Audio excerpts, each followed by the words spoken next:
بسم اللہ الرحمن الرحیم نحمدہ ونصلی علی رسولہ الکریم رب اشرح لی صدری ویسر لی امری واحلل عقدۃ من لسانی یفقہوا قولی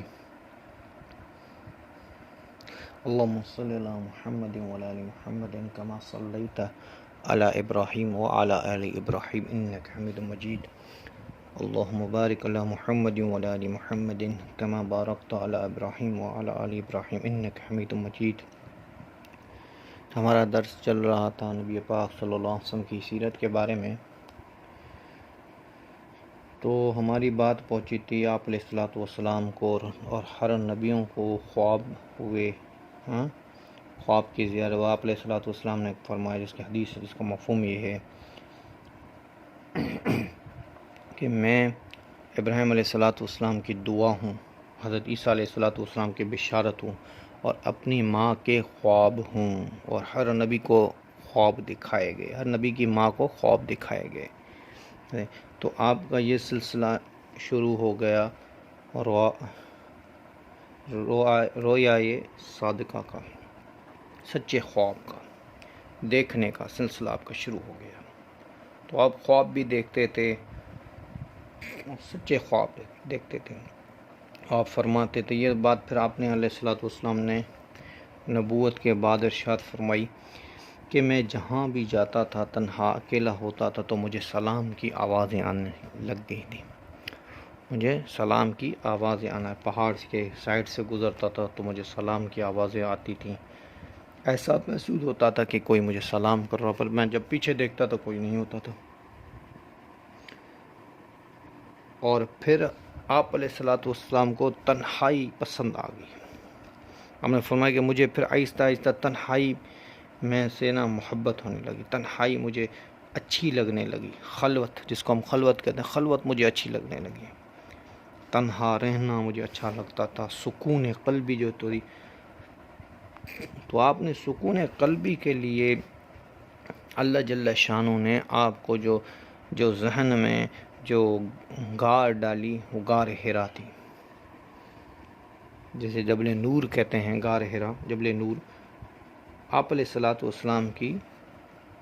وہاں پہ کہ غار ثور جو تھی، وہ آپ علیہ الصلوۃ والسلام ہجرت کی جگہ تھی، اور وہ بہت ہی اوپر تھی، ٹھیک ہے، دور تھی، اوپر تھی، دور تھی۔ یہ پہاڑ جو تھے، ویسے مکہ تو پورا پہاڑوں سے بھرا پڑا ہے، پر یہ پہاڑ جو ہے تھوڑا سا نیچے کی طرف بھی ہے، اور تھوڑا سا تو حضور اکرم صلی اللہ علیہ وسلم نے فرمایا کہ میں بی بی خدیجۃ الکبریٰ کے پاس جاتا اور فرماتا کہ آپ مجھے تھوڑا سا زعترہ دے دیں، تھوڑا سا مجھے زعترہ دے دیں، تھوڑا سا زمزم کا پانی کا مشکہ دے دیں، تھوڑی سی ستو، تھوڑی سی گندم، اور کچھ کھانے کی ایسی چیزیں لے کے آپ علیہ الصلوۃ والسلام 8 دن تک، 10 دن تک، یا کئی بار تو ایک مہینے تک اس غار میں رہتے تھے،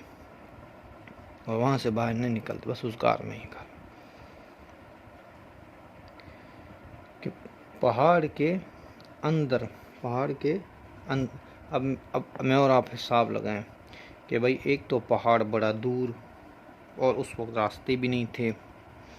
تو آپ علیہ الصلوۃ والسلام اتنے دور کیسے جاتے، اتنی دور کیوں جاتے خلوت کے لیے، اور اندھیرا، راستے میں بھی اندھیرا، پھر ہر چیز، میں اور آپ اس بات کو سوچیں کہ کتنا اندھیرا اس زمانے میں تھا، پر آپ علیہ الصلوۃ والسلام نے فرمایا کہ مجھے تنہائی، خلوت جو ہے وہ محبوب ہو گئی ہے، اب میں خلوت میں رہنا چاہتا ہوں، اب میں خلوت میں رہنا چاہتا ہوں۔ اور آپ ایک مہینے تک، کسی روایت میں آتا ہے 8 دن، کسی میں آتا ہے 10 دن تک وہاں پہ قیام کرتے، پھر واپس آتے، پھر جاتے قیام کرنے، پھر جب آپ کا زادرہ ختم ہو جاتا تو پھر آپ واپس آ جاتے۔ حضور اکرم صلی اللہ علیہ وسلم کی زندگی کو اللہ جل شانہ نے نبوت کے لیے تیار کرنا تھا، اسی اللہ جل شانہ نے حضور اکرم صلی اللہ علیہ وسلم کی زندگی میں 40 سال تک کسی سے آپ نے بد کلامی نہیں کی، اور کسی نے آپ نے کسی کو گالی نہیں دی، بد کلامی نہیں کی، گالی نہیں دی آپ علیہ الصلوۃ والسلام نے۔ اور میں اور آپ سوچیں کہ بھئی یہ انتخاب بھی جو ہے غار کا، یہ اللہ نے کیا۔ اور آپ دیکھیں پہاڑ تو مدینے کے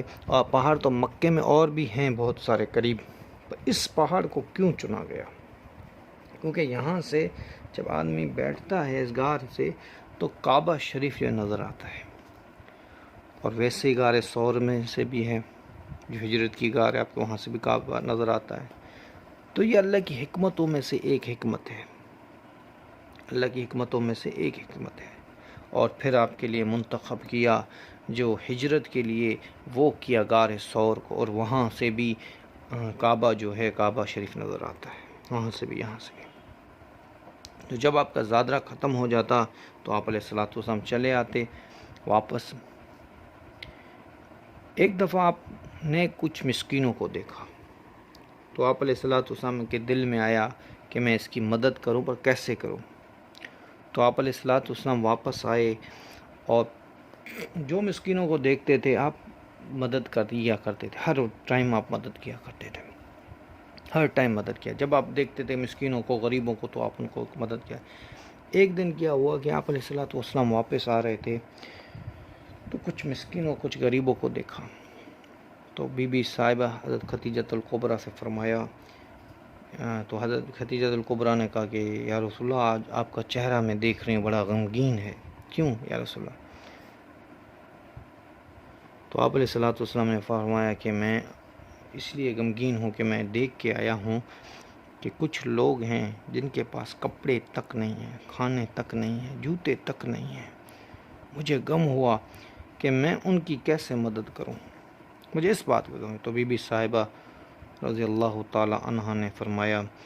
کہ حضور آپ غم نہ کریں، حضور آپ غم نہ کریں۔ اپنے رشتہ داروں کو بلایا، اپنے ارد گرد کے جو ان کے جو رشتہ دار تھے قریب کے تھے ان سب کو بلایا، جس میں ایک کسی روایت میں حضرت ابو بکر بھی تھے، وہ بھی قریش مکہ تھے، وہ بھی تھے، اور حضرت علی بھی تھے۔ اور حضرت علی تو ایسے تھے کہ حضرت علی رضی اللہ تعالیٰ عنہ کے بارے میں ایک مطلب جو تاریخ لکھنے والے انہوں نے لکھا ہے کہ ابو طالب جو تھے، ابو طالب وہ جو تھے وہ موقع کے بڑے سرداروں میں سے تھے، اور ان کے پاس کچھ بھی نہ ہوتا تھا، جتنا بھی ہوتا تھا حج کرنے والوں پہ خرچ کیا کرتے تھے، پانی پلانے والوں پہ خرچ کیا کرتے تھے، حج کی مطلب مرمت، حج کی ہر چیز پہ خرچ کیا، صفائی یہ وہ حج سب چیز پہ خرچ کیا کرتے تھے۔ تو پھر ان کے پاس اتنا بھی نہ ہوتا تھا کہ وہ اپنے پاس کچھ رکھے۔ اور یہ بھی اللہ کی شان ہے کہ اللہ جل پھر جب قریش مکہ تھے وہ آئے نبی پاک صلی اللہ علیہ وسلم کے پاس کہ آپ بھی ہمارے ساتھ چلو، کہ ہم چلیں ابو طالب کے پاس، اور ابو طالب سے جا کے یہ بات کہیں کہ آپ کے پاس ہم جانتے ہیں کہ آپ کے پاس کھانے کے لیے بھی کچھ نہیں ہوتا، کبھی کبھی تو آپ مکے کے سردار ہیں، وہ سارا اپنا مال خرچ کر دیا کرتے ہیں، آپ کے پاس کھانے کے لیے بھی کچھ نہیں ہوتا، تو آپ ایسے کریں کہ ہم سب کو اپنا ایک ایک بیٹا دے دیں تاکہ ہم اس کو کھلائیں پلائیں، پھر شام کے ٹائم پہ آپ کے پاس آ جائے، اور ہم رشتہ دار ہیں آپ کے۔ تو ابو طالب نے کہا ٹھیک ہے، عقیل جو میرا بیٹا ہے وہ میرے پاس، بڑا بیٹا ہے وہ میرے پاس چھوڑ دیں، باقی بھلے آپ بیٹے لے کے جائیں میرے، اور ان کو کھانا پلانا وہ کر کے پھر مجھے رات کو واپس کر دیں، ٹھیک ہے۔ تو حضرت علی رضی اللہ تعالیٰ عنہ جو تھے وہ حضور کے حصے میں آئے،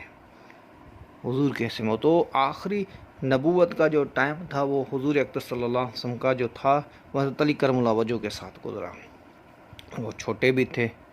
اور نوجوان بھی تھے، چھوٹے بھی تھے، اتنی عمر بھی آپ کی نہیں تھی، بچوں میں تھے، اتنے زیادہ بڑے نہیں، بچوں میں تھے۔ تو وہ آپ کا حصہ جو تھا نا وہ بی بی خدیجۃ الکبریٰ اور نبی پاک صلی اللہ علیہ وسلم کے زندگی کے حصے میں آیا، آخری جو حصہ تھا،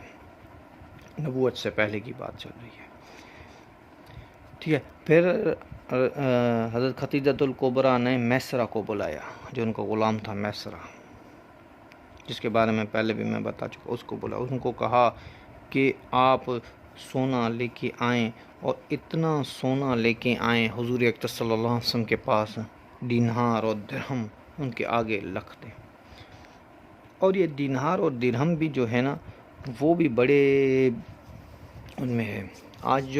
کل جو نوٹیں چل رہے ہیں اس میں کوئی بھلائی نہیں ہے کہ نوٹ ہیں ہی، پیپر ہے، پنہ ہے، اس پہ ہم لکھ لیتے ہیں 100 روپے، 200، 300، 400، تو اس کی قدر کم ہوتے ہیں، پر سونا ایسی چیز ہے جس کی قدر کبھی کم نہیں ہوگی۔ تو اسی لیے علماء اکرام نے کہا ہے کہ بھائی ملک میں اگر سونا ہوتا تو ملک کی قدریں نہ گرتی، ٹھیک۔ اور یہ بھی فرماتے ہیں علماء اکرام کہ حق مہر میں بھی آپ سونے کا وہ دیا کرو، میں 1 تولہ دیتا ہوں، میں 2 تولہ دیتا ہوں، میں 3 تولہ دیتا ہوں، اس کے حساب سے آج کی رقم آپ نے ایک آدمی کو کہہ دیا کہ بھائی میں 1 لاکھ دیتا ہوں، اور 40 سال کے بعد 1 لاکھ کی کیا قیمت رہ جاتی ہے؟ ہاں، بیچاری جو ہوگی وہ کہاں سے کرے گی؟ تو اس لیے علماء کرام نے اس کا کہا کہ بھائی آپ جب حق مہر دیا کرو تو یہ سب سے اچھی بات ہے کہ آپ اس میں سونے کو رکھو، سونے کو رکھو۔ سونے کی قیمت زیادہ ہوتی ہے، کم ہوتی ہے، ہاں، پر نوٹ ہوئے جو اپنی حیثیت بھی چھوڑتے جاتے ہیں۔ تو بہرحال تو بات چل رہی تھی کہ میسرہ کے سامنے، میسرہ نے آپ علیہ الصلوۃ والسلام کے سامنے اتنا ڈھیر کر دیا کہ محرخین لکھتے ہیں، جو تاریخ لکھتے ہیں، وہ کہتے ہیں کہ حضور صلی اللہ علیہ وسلم پورے کے پورے اس جو سونا تھا اس کے نیچے آ گئے، مطلب اتنا سونا تھا کہ آپ علیہ الصلوۃ والسلام نظر بھی نہیں آتے، آپ کے سامنے اتنا سونا رکھ دیا، آپ چھپ گئے اس سونے کے پیچھے۔ پھر بی بی صاحبہ رضی اللہ تعالیٰ عنہ نے فرمایا کہ یا رسول اللہ، یہ سارا سونا آپ کے لیے ہے، آپ جس پہ چاہو خرچ کرو، جس پہ چاہو خرچ کرو۔ فرمایا ہاتھ آپ کا ہو یا رسول اللہ، پیسہ میرا، مجھے سب سے زیادہ محبوب یہ ہے، بی بی خدیجۃ الکبریٰ نے کہا، اور فرمایا کہ سارا مال حضور کے سامنے رکھ کے کہا کہ یا رسول اللہ، یہ سارا آپ دے دو غریبوں کو۔ تو حضور اکرم صلی اللہ علیہ وسلم نے اس وقت اس سارے مال کو ان غریبوں کو بلایا اور سب کو پورے خاندان کے سامنے جو ہے سب کو دے دیا۔ ایک بھی مال آپ کے پاس ایسا نہیں بچا کہ جو مال بچا ہو آپ کے سامنے سے، سب آپ نے ان غریبوں کو دے دیا، ان مسکینوں کو دے دیا۔ تو یہ بات چل رہی تھی کہ خلوت کے بارے میں کہ آپ علیہ الصلوۃ والسلام جو تھے وہ نبوت سے پہلے بھی کتنے سخی تھے، نبوت کے بعد تو پھر اللہ کی منشا، پر نبوت سے پہلے بھی آپ علیہ الصلوۃ والسلام کو جیسے تیار کیا جا رہا تھا نبوت کے لیے، ہر لحاظ سے آپ کو تیار کیا، جیسے پہلے عرض کر چکا ہوں، آپ علیہ الصلوۃ والسلام کو گانے سننے کا اور شادی میں جانے کا شوق اللہ نے سلا دیا، آپ علیہ الصلوۃ والسلام کو وہ قمیض اور چادر جو تھی وہ اتارنے کا ہوا کہ میں اس چادر کو یہاں پہ رکھ کے اپنے کندھے پہ رکھ کے پتھر اٹھاؤں، اللہ نے فوراً بیہوش کر دیا۔ تو یہ ساری باتیں مل کے اور اتنے ہزاروں واقعات ہیں آپ علیہ السلام جس کا احاطہ کرنا بڑا مشکل ہے، ہر چیز نبوت کے ساتھ جڑی ہوئی، ہر چیز آپ علیہ الصلوۃ والسلام کی سیرت کے ساتھ جڑی ہے کہ اللہ نے کیسے آپ علیہ الصلوۃ والسلام کی پھر وہ محسرہ کے ساتھ جانا اور محسرہ کے پاس ان کے عالی شان اخلاق کا بیان کرنا، یہ ساری چیزیں نبوت سے جڑی ہوئی ہیں۔ انشاءاللہ زندگی رہے گی تو بات بھی چلتی رہے گی، وما علینا الا البلاغ۔